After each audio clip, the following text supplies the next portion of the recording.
Hello everyone, मेरा नाम है एडवोकेट तेजस्विनी सिंह राजपूत। हम सभी जानते हैं इस साल 2026 में ब्रिक्स समिट होने जा रही है, जिसको भारत द्वारा ही होस्ट किया जा रहा है और भारत के पास ही प्रेसिडेंसी है।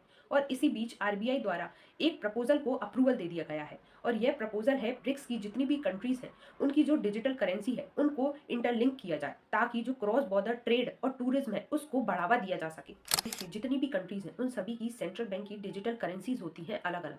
जैसे अगर हम भारत की बात करें तो भारत की ई रूपी है, चाइना की यूमान है, ऐसे ही अलग अलग कंट्रीज की अलग अलग डिजिटल करेंसीज होती हैं।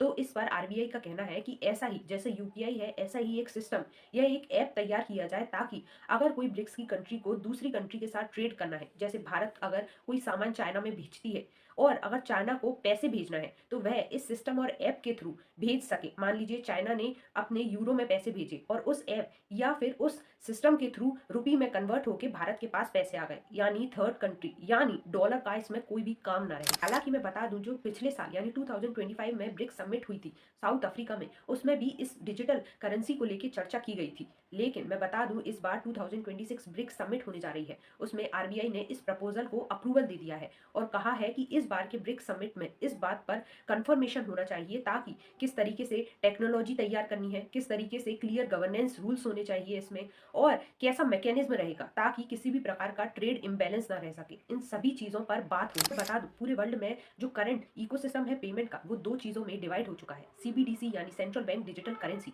और दूसरा है स्टेबल कॉइन। और ऑब्वियसली अगर सीबीडीसी आ गया तो स्टेबल कॉइन पीछे छूट जाएगा। और इसी को लेकर हाल ही में जो US dollar bank stable coin है उसके खिलाफ जो आरबीआई डिप्यूटी गवर्नर है उन्होंने भी बयान दिया था कि अगर सीबीडीसी आया तो यह काफी सेफ और स्टेबल होगा। अब क्वेश्चन ये आता है कि यह जो आरबीआई द्वारा सीबीडीसी का अप्रूवल दिया गया है इससे होगा क्या। तो मैं बता दूं, फास्टर और चीपर क्रॉस बॉर्डर पेमेंट हो सकेगा, लेस डिपेंडेंसी रहेगी यूएस डॉलर से, बल्कि खत्म हो जाएगी यूएस डॉलर से डिपेंडेंसी। इसके अलावा इंडिपेंडेंट और फाइनेंशियल सिस्टम होगा खुद का ब्रिक्स का। होप आज की वीडियो आपको इन्फॉर्मेटिव लगे। ऐसी वीडियोस देखने के लिए प्लीज फॉलो सब्सक्राइब तेज को।